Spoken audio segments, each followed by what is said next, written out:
Lanao del Sur, meron pong sumabog na IED sa... Yo, what's up, happy people? Isang mapagpalang araw po sa ating lahat. For today's video, mga quiz, mga gayas, ay nakakalungkot po, no? Biruin nyo, mga quiz, mga gayas, piliwanag mo na saglit, tapos manood tayo ng videos. Kasagsagan po ng lindol sa Mindanao. Ngunit itong mga talipandas na to na talagang wala na pong magawa sa buhay, mga tulunggis na to. Biruin nyo. Idinamay po yung mga Kristiyanong inosente po na nagsisimba po sa may Marawi po. Opo. So mapapanood po natin tong videos na to, mga quiz, mga guys, ha. Masasabi lang po natin, mga quiz, mga guys, sa kanilang mga tulunggis, mga guys. Kung may problema po kayo sa gobyerno, huwag nyo pong idamay yung mga mamamayang nananahimik po. Hindi lang Kristiyano, pati yung mga Muslim na dadamay sa mga kalukuhan nyo. Para maintindihan po natin, ito po yung nangyari po sa Marawi na may nasawi po. Hindi po nasawi sa lindol, kundi po nasawi po sa kanilang ginawang IED o pampasabog. So without further ado, let's begin.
Assalamualaikum warahmatullahi wabarakatuh. Magandang umaga sa ating lahat, sa mga nakikinig ngayon. Ngayon po ang sitwasyon ng Marawi City, Lanao del Sur. Meron pong sumabog na IED sa Dimaporo Gym kung saan marami tayong sugatan. At ngayon, nandito tayo ngayon sa Amay Pakpak Medical Center para patulungan yung mga nasugatan, yung mga wounded natin.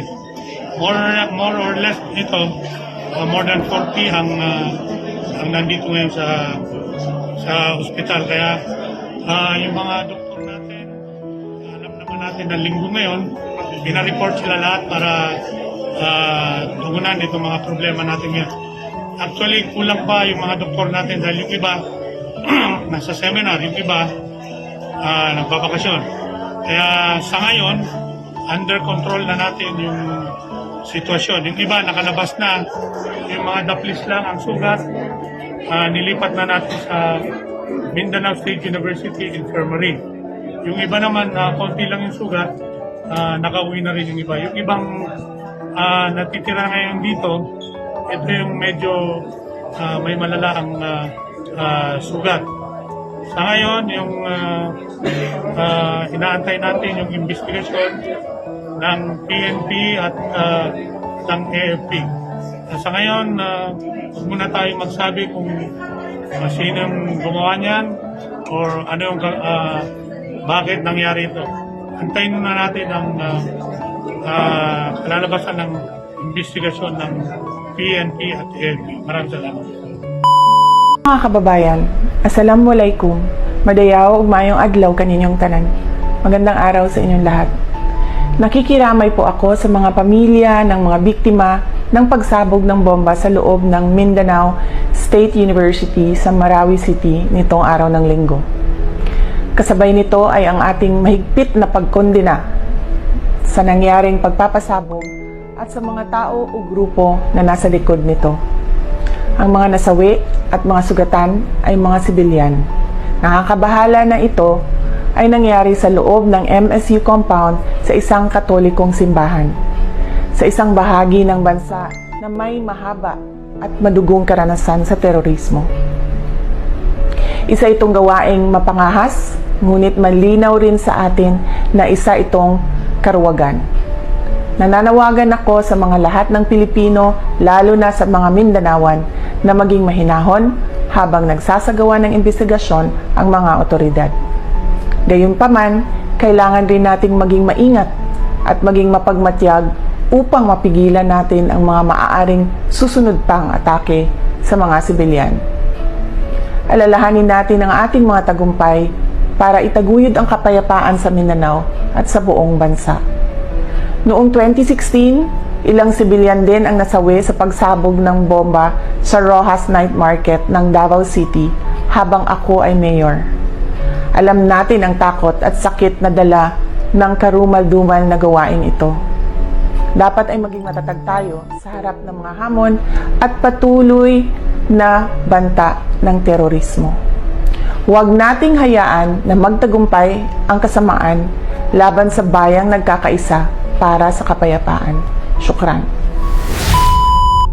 Ayan po, nagkalindol na nga, nagkaproblema na nga ang buong Mindanao. Dagdag pa sa suliranin nitong mga tulunggis na itong mga terorista na itong mga kuwes magayas, no? Biruin nyo, mga inosenteng tao nagsisimba. Nagsisimba. Grabe talaga yung mga kadaminyuhan lamang kuwes magayas, no? Kaya tayo pong gumagawa po ng mabuti na dadamay po tayo sa galit ng Panginoon dahil sa mga ginagawa niyan mga kuwes. Pero inyo nagsisimba yan. Gusto lang marinig ng mga tao dyan na andyan is yung mga salita kung ano yung mga tagubili ng Panginoon sa atin. Ngunit yan, no? Yung mga kalokohan, mga taong mga tulunggis na yan, nilagyan po ng IED or improvised exclusive device. Di ba? Tama po ba ako? IED. Nagsisimba yan. Mga inosente po yan. Pinasabugan. Sa loob po yan ng MSU. Sa may Marawi po yan naganap. Sa may Mindanao. Well, pati po ang Marawi ay nakaramdam po sila ng lindol po doon, mga kuwes, mga guys, no? At ayan po. Maliban sa lindol, may pampasabog din. Ayun po, marami pong nagkitil po ng maraming buhay po. So,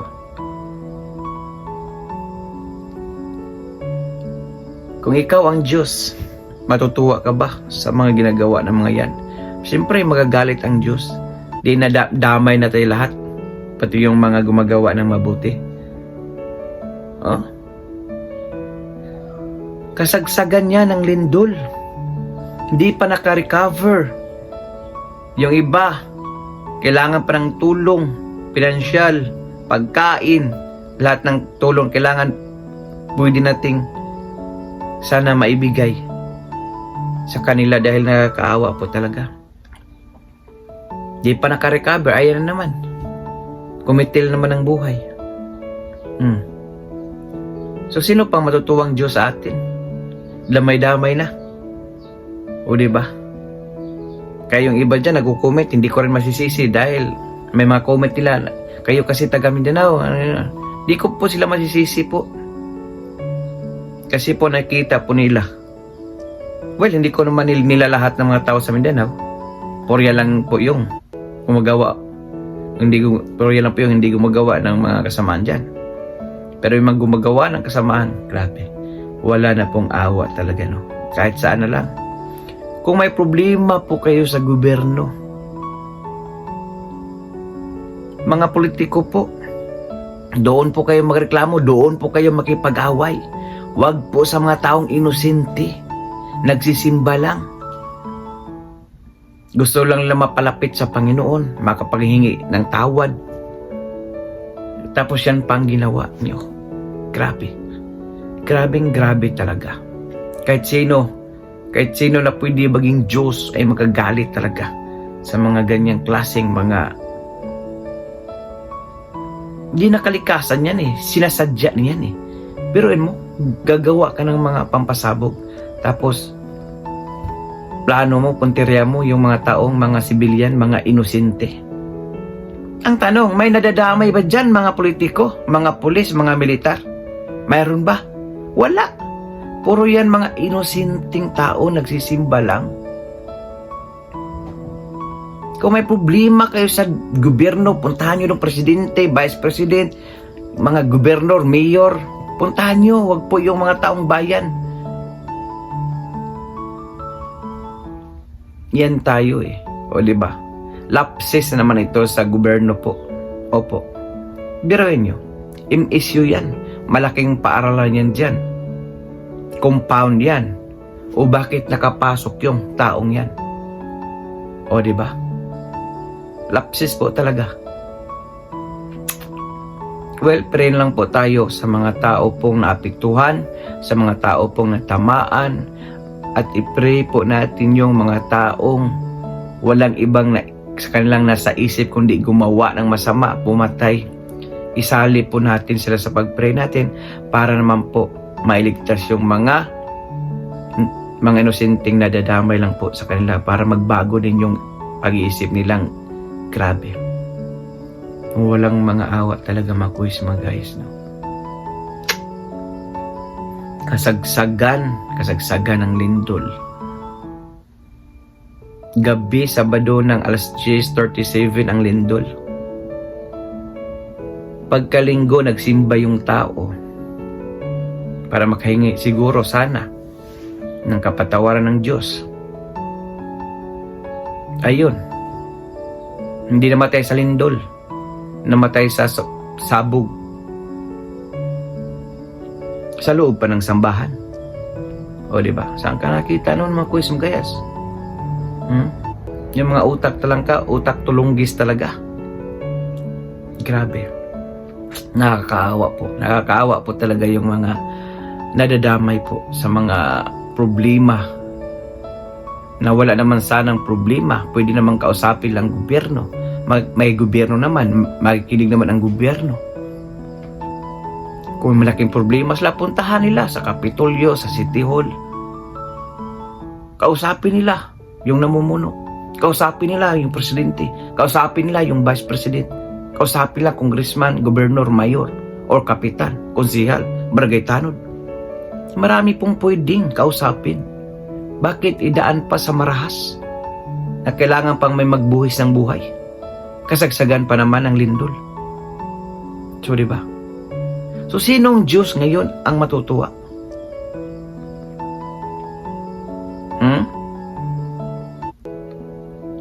Kaya nga siguro, binigyan na rin siguro tayo ng paalala. Nilindol lang nga tayo eh. Dahil baka sumasubra na tayo sa ating mga ginagawa.